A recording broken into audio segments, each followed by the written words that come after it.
Welcome to another live Q&A with me, of course, Crystal Kanata, Holistic Home Journey. The way that this works is every week I put out a post in the private community. Hey, put your questions here. You drop your questions, and then once a week I go on and I answer them live. So I'm going to dive right in. First question is from Christina. So Christina says, my 3.5-year-old son has never really had tantrums. He cries, but that's about it. No screaming or drooling all over or acting crazy. Ever since my sister-in-law has been watching my kids, he's been slowly acting like my nephew, 2.5 years old, who doesn't talk, just babbles. He could say a few things, and my son recently has started throwing the same tantrums or fits that he does, jumping up and down, screaming high-pitched, flailing around. It's getting to the point that when we go to my dad has gotten into him and he's never raised his voice at my son, the same with my stepmom. All right, so two kind of separate things going on here, Christina, right? So we have the child's behavior. So the child's behavior is changing, right? And then we also have your family's reaction to your child's behavior, okay? So let's talk about child's behavior. So child is 3.5 years old. All of a sudden now he is being watched by somebody else who has different rules, different expectations, and different communication styles, and you're seeing that he's starting to act like his younger cousin. I would, first of all, you got to make some decisions, right? Are you comfortable with leaving him there, right? Because the chances of him communicating in the way that your sister-in-law communicates with her children is very high, right? He's with her often, and he's going to use the communication that works in that setting. So the first thing to just revisit is this the best option for our family, right? Does her values and her communication and the way that she's helping to raise him fit in with what we were expecting, right? So that's sort of one thought. The next thing is to really think about what's happening here. So what's happening is a 3.5-year-old is going to get really good at communicating in the way that helps them get what they want, right? So if he sees, okay, at my aunt's house, if I ask nicely, or if I sit quietly, or if I don't make a noise, I'm not going to get the things that I want. But when my little cousin throws a fit and flails around and throws a big tantrum, he gets what he wants. So what do you think the child is going to do? They're going to use the communication style that is proven to be working right now, okay? And that is the big tantrums. If you do continue to leave him at your sister-in-law's house, that's the best option for your family. I would just be very, very clear in what your boundaries are when he's with you. We see this happen as well with like teachers, right? School situations where the teacher is going to have different relationship with the child than the parent would, right? So the same thing with your sister-in-law. Your sister-in-law can have a different relationship with your child than you have. She has different rules, different expectations, different communications, but that doesn't negate the ones that you have. So while your child is with you, I would not punish him for the behavior that he's showing, because the more you give attention to that, the more he learns that that is how you effectively communicate, right? So he's learning at her house that the tantrum gets me what I want, and then he's coming home, and when he tantrums, he's getting more attention from you. So I wouldn't put too much of an emphasis on that. Instead, I would just try to teach the way that you and model the way that you want him to be communicating. So if he wants a snack and he's like, snack, throw out your tantrum, then you might just say, do you want a snack? All you need to do is grab the bowl, or all you need to do is say, snack, please, and then move on and teach him how to communicate. You can also just make sure that you follow through on your boundaries, and you create that consistency with you, because then even if he knows he can behave a certain way with her, he will know that he can behave a certain way with you. And then the second part of this is your father and your stepmom yelling at your son for having these behaviors. So you say, they never used to yell at him before because he was so good, but now all of a sudden he's having these behaviors and they're yelling at him. For me, like, that wouldn't be acceptable. He's having a hard time. He's having a hard time because he is, hold on, I just got to block this creep. Okay. I'm here to talk about parenting. And if you're here to talk about anything else, especially rude or inappropriate comments, you will be blocked, FYI. So it wouldn't be acceptable for me, right? Your child is having a hard time. They need support in that. And that means being accepted and loved and spoken to respectfully, even when they are showing these undesired behaviors. And so, if your parents or if your dad cannot understand that, cannot have the patience, cannot speak to your child respectfully, then that would be probably a conversation with your dad. Hey, listen, he's going through transitions. He's learning how to communicate. He's learning these skills. If you want to help, here are some things that you can help. Here are some things that work for me when I start to get a little triggered by his behavior. But what I can't allow is for you to be yelling at him for when he's having these behaviors. And that's up to you and what boundaries that you want to set. Okay, let's go on to the next question. It's from Marielle. So Marielle says, hey, Crystal, I just want to know your thoughts about screen time for an 11-month-old. He doesn't sit and watch TV, but he does like the TV on while he's playing. It kind of keeps him distracted, especially that I work from home and he wants me to play with him all the time. I found that turning on the TV keeps him playing alone for a good amount of time. I don't put baby stuff on. I just turn it on, anything with talking going on. Is that a bad thing? And would it affect him in any way? Muriel, you're trying to get me in trouble here. Okay. This is a very controversial topic. There are people who believe either way. I don't have a problem with screen time for children, especially when used as a tool in the household. I personally think, and I'm just going to start out by saying, my older daughter has had an iPad probably since she's like 8 months old. Does that mean that she's used it all the time? No. Oh my God, my screen just cut out. Hold on. My screen just turned off. Hold on. Oh, there it is. I guess a wire moved.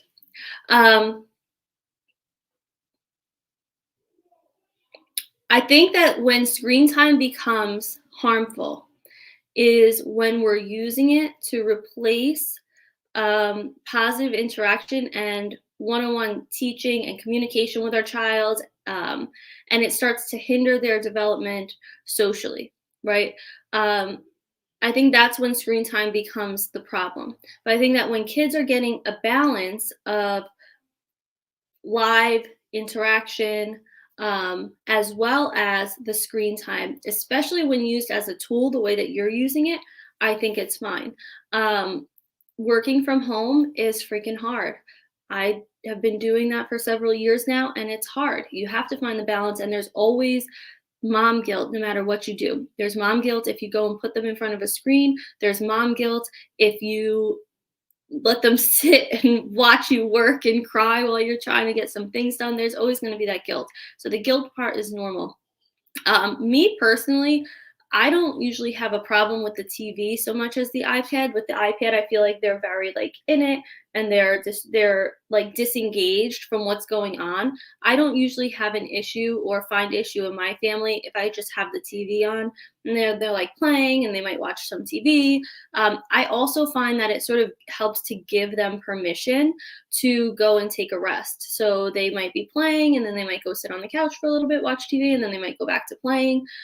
If I notice that they're really into imagination play or something and they're playing dollhouse, I will either mute the TV or I might turn it off just so that they don't have so much background noise all the time. But I don't think it's an issue. Your question, would it affect him in any way? There's opinions on either side. There are people who say it will, ruin their eyes, that it ruins their attention, that it affects the way that they interact with the real world. I haven't seen any of those issues with my kids. As my kids got older, as Zoe got older, probably when she hit about 3 and she was like going on the iPad more than I was comfortable with, I put time limits on it. I do have videos on those. They're probably kind of old, but so she has like, let's say 1 hour a day on YouTube, 2 hours a day on educational games, and then like an hour a day on regular games. and she doesn't always use that, but on days that she wants to use it, that's the limit that I'm comfortable with. So I would say just figure out what's comfortable for you. Make sure that the child is getting like a good mix of live and digital entertainment and interaction, and you will know if there's a problem. You will know if there's a problem. Okay, last question is from Heather. So Heather says, I need ideas on entertaining a busy 4-year-old. She's into things for about 20 minutes tops and then moving on. If she's bored, then she's instigating fights with her sisters, getting into something, in trouble. Sensory bins have to be watched at all times because she'll make a huge mess and throw it everywhere after a few minutes. She also hates to clean up. It's a huge fight. I don't allow her to move on until it's done, but it seems not worth it. Any ideas? She wakes up bored. Like you have 5 minutes to wake up and she's into something. Okay, so that sounds exhausting, Heather, just so you know, and I know you have a new baby, but I think there are some creative ways that you might be able to help her. So I think if you can, I'm just trying to think through this, but I think if you can, like involving her in the day-to-day stuff of the house is always a good way to not have to come up with so many kind of creative child activity sort of ideas.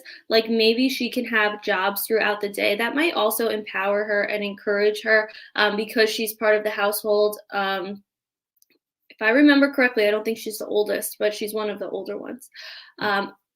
But maybe like her job first thing in the morning is to put the placemats on the table, or her job first thing in the morning is to feed the cat or whatever. So that way when she wakes up, she already has this purpose. She already has like the thing that she needs to do. An alternative that I've seen before is like morning baskets. So we love those dry erase activity books. You can get them at Walmart, you can get them at the Dollar Tree usually, but you can put out little activities like that in a basket. That's not too messy. Play-Doh is not too messy. Just leave one or two. Hold on, all the creeps are out this morning. Let me do another block. Okay. Play-Doh, right? You can kind of control it. If I put out the whole entire Play-Doh bin, it's probably going to be an overwhelming disaster.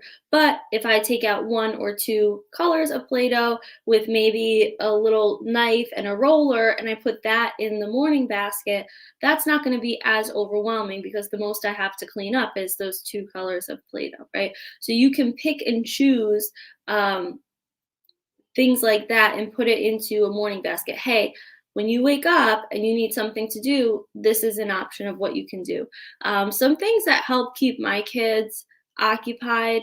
And let me just say that a child staying interested in something for just 20 minutes is completely developmentally appropriate. That's why if you ever go to like story time at the library or anything like that, you will notice that they do like they'll do a reading like 10-15 minutes tops, and then they do something physical. They'll do some kind of reading and then they'll do something physical. They'll jump, they'll do a song, they'll sing, because trying to keep their attention for longer than that, especially on like a quiet, like no movement activity, is really difficult. But some things that have worked for us, that my kids like to do that kind of keep them busy. First of all, we have what we call a digging area outside.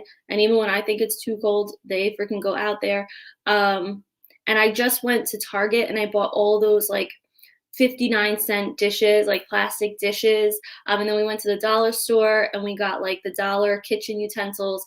And those are just back there in a bin, and they play like Mud Kitchen and they make all kind of creations. And that's something that usually keeps them occupied for a long time. And it's not too messy for me because it's outside and I don't really care if that digging area or that Mud Kitchen area is messy. For inside, one activity that I like is sort of on the sensory bin, I guess, theme. I don't know. I don't do sensory bins, but I guess it would be kind of like that. But you just take baking soda and you mix some water in it and it becomes snow. And then I put frozen toys in it. And that keeps them occupied. And the worst thing that happens is like some baking soda water gets on the floor, which is going to be a cleaner anyway. So then I'll just mop it up real quick and it's no big deal. Um, Water painting. So literally just get like colored paper and water and paintbrushes, and they can do water painting. And then that way that's not a huge mess to clean up. I've also been known to bring one of those plastic pools, like those $10 plastic pools that you get at Walmart, into the house and have them sit in there to do an activity. So they could do like a tea party with real water, or they could do the baking soda thing that I just told you about, or they can do something else that's like a little messier, but it's confined to that little pool area. You can also just ask her, like, what do you want to do? Let's make you some activities that you can do. Maybe go to the store with her by herself and say, what do you want to do? What can we put together for you that will be entertaining? Once you give them some responsibility like that, sometimes they're more likely. And then I noticed with Zoe, and I don't know, you can try this, but you know how I said like story times and stuff, they'll do like a 20-minute block, 15-20 minute block of something sit down, and then they'll do something that's like jumping around or whatever. Something that helps my kids throughout the day is like when I see they're starting to get like riled up and they're like getting into things, we'll just do a dance party. So I'll just like blast usually Jojo Siwa, or We Don't Talk About Bruno, and we'll just do like however long the song is, like 3 or 4 minute dance party. We'll also be like, we'll just like do jumping jacks, or we'll do push-ups. And I'll ask her like, whoa, seems like your body needs to get some crazies out. Do you want to do some jumping jacks and push-ups? How many should we do? We do something like that. But let me know if any of those kind of help. Okay. So that is it. The way that this works is every week I put out a post inside of the private Facebook community. It says live Q&A, put your questions here, and then each week I answer the questions from that post. Sometimes I take questions live, but most of the time I only have time to answer the questions on that post, and I do guarantee to answer every single question on that post. So today we had 3 questions, sometimes we have 30 questions. Either way, I answer all of them as long as you put it on that post. So make sure that you join the community. I have my parenting reset is currently $20 off, so it's like $27. It's got like 40 lessons in there. It launches at the end of this month, and that takes you through like the roadblocks of holistic parenting, the mindset shifts that need to happen, the transition logistics, like how do you actually switch parenting styles without just your household falling apart. And then it walks through the 4 cores, or what I call the 4 cores of holistic parenting, and how to implement them into your day-to-day. So that's called Parenting Reset. It launches the end of the month. And if you are in the Raleigh, North Carolina area, I also have a live class, like live in person, happening tomorrow. And then another live class starting in March. So go check out my link for all of those things, and I will catch you next week.